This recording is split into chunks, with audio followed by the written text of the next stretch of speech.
संतों को एक साथ एक मंच देकर के सद्भावना का एक नया संदेश दिया है।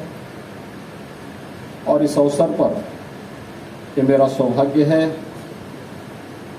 कि दो महत्वपूर्ण पुस्तकों मोदी @20 ड्रीम्स मीट डिलीवरी तथा heartfelt the legacy of faith का विमोचन का कार्यक्रम भी यहाँ पर संपन्न हुआ है। और मैं आप सबसे कहूँगा कि अभी मोदी @20 के अभी हम लोगों ने कुछ ही दिन पहले इस पुस्तक के हिंदी एडिशन का विमोचन भी काशी में ही रुद्राक्ष के सभागार में, जो आदरणीय प्रधानमंत्री जी की प्रेरणा से बना है, वहाँ पर इसका भव्य विमोचन का कार्यक्रम अभी कुछ दिन पहले संपन्न भी हुआ है। मैं इस अवसर पर संधू जी को और उनकी पूरी टीम को हृदय से धन्यवाद देता हूं, अभिनंदन करता हूं। उन दोनों पुस्तकों को एक बार फिर इनको जो संतों के सामने विमोचन के लिए उन्हें हृदय से धन्यवाद देते हुए आदरणीय प्रधानमंत्री मोदी जी के नेतृत्व में भारत दुनिया की एक बड़ी ताकत के रूप में उभर रहा है। इसके लिए बाबा विश्वनाथ से प्रधानमंत्री मोदी जी के स्वस्थ दीर्घ जीवन और लंबे समय तक उनका मार्गदर्शन और उनका नेतृत्व भारत को और दुनिया को प्राप्त हो, इसकी कामना भी करता हूं। मोदी जी के नेतृत्व में वह जो बोलेंगे वही करेंगे और जो करेंगे उतना ही बोलेंगे। उन्होंने भारतीय मनीषा के उद्घोष को अंगीकार किया कि न मेरा है न तेरा है, अयम निज परोवीति गणना लघु चेतसाम उदार चरिता नाम तो सुधेव कुटुंबकम। आपने देखा होगा जब 2014 में प्रधानमंत्री बनते ही उन्होंने घोषणा की थी सबका साथ सबका विकास का। ये सबका साथ और सबका विकास क्या, ये केवल एक नारा नहीं है, एक हकीकत भी उन्होंने बना के दिखाई। शासन की जितनी भी योजनाएं हैं पूरे देश के लिए बिना भेदभाव के, हर जाति हर मत हर मजहब के लिए है। और इससे बड़ी संभावना दूसरी क्या हो सकती है कि आवास मिलेगा, सबको मिलेगा, बिना भेदभाव के मिलेगा। शौचालय का लाभ मिलेगा, सबको मिलेगा। 5 लाख रुपए के स्वास्थ्य बीमा का कवर मिलेगा, सबको मिलेगा। रोजगार मिलेगा, सबको मिलेगा। जनधन अकाउंट में बैंक में खाते खुलेंगे, सबके लिए खुलेंगे।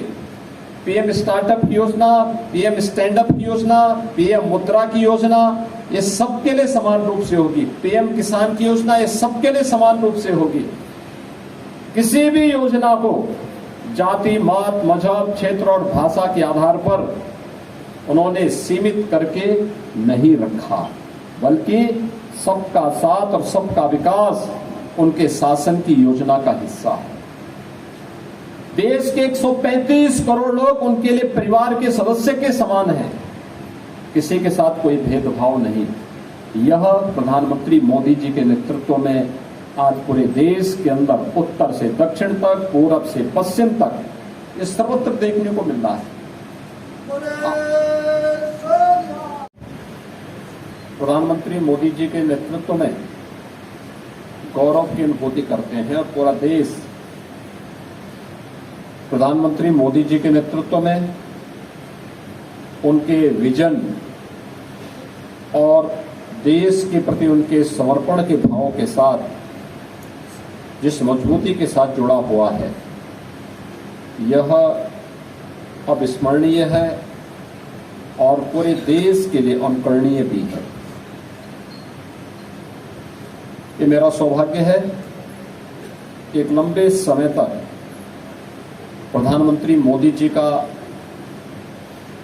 नेतृत्व लगातार एक लंबे समय से हम सबको प्राप्त हो रहा है और उनके नेतृत्व में आज भारत न केवल भारत की 135 करोड़ लोगों के विश्वास का प्रतीक बना है, बल्कि जीवन के प्रत्येक क्षेत्र में नित नई ऊंचाइयों को भी प्राप्त करता हुआ दिखाई दे रहा है। आपने देखा होगा कि जो भारत के वैदिक उद्घोष हैं,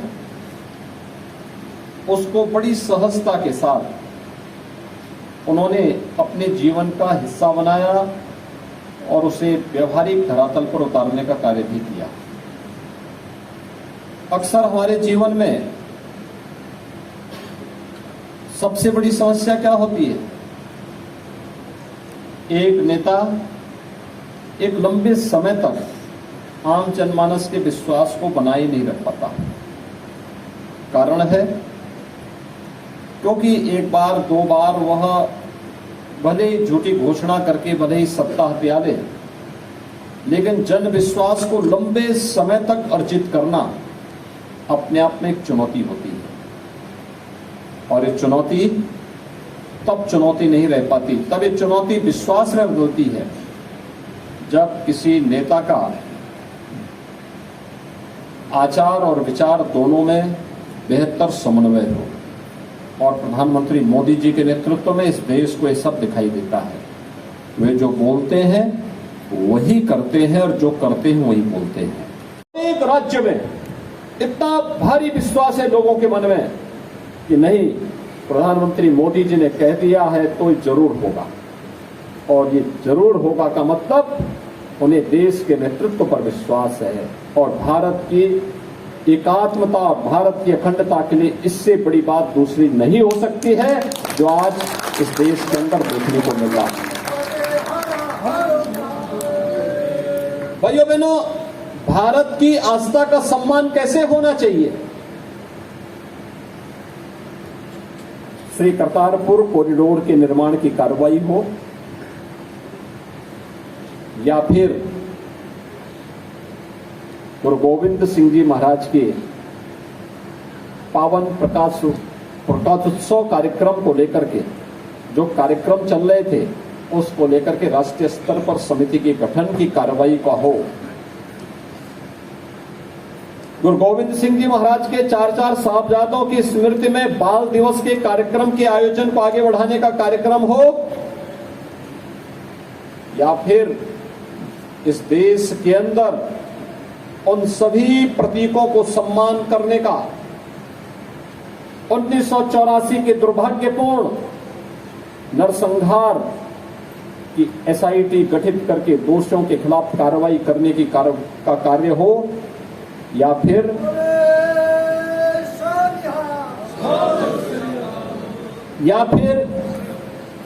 भारत के सनातन धर्म के उन मूल्य उन आदर्शों की स्थापना करने का। अभी यहां पर बात चल रही थी काशी विश्वनाथ मंदिर की। महाराजा रणजीत सिंह जी ने उसे स्वर्ण मंडित किया। महारानी अहिल्याबाई ने मंदिर का पुनर्निर्माण कराया। महाराजा रणजीत सिंह ने उसे स्वर्ण मंडित किया और प्रधानमंत्री मोदी जी ने काशी विश्वनाथ धाम को विस्तार देकर के हजारों वर्षों के बाद बाबा विश्वनाथ और मां गंगा का मिलन करवा दिया। आज कोई भी आता है काशी में अभिभूत होकर के जाता है। इससे पहले अयोध्या में से राम जन्मभूमि मंदिर निर्माण के कार्यक्रम को पूरी भव्यता के साथ आगे बढ़ाने का कार्य यदि प्रधानमंत्री मोदी जी के नेतृत्व में हुआ। उत्तराखंड में केदारपुरी के भव्य पुनर्निर्माण के कार्यक्रम को प्रधानमंत्री मोदी जी के प्रेरणा और उनके मार्गदर्शन में कार्यक्रम संपन्न हुआ। अभी 2 दिन पहले आपने अवंतिकापुरी उज्जैन में आपने महाकाल के भव्य लोक को प्रधानमंत्री मोदी जी के माध्यम से लोकार्पण और उद्घाटन होते हुए भी देखा है।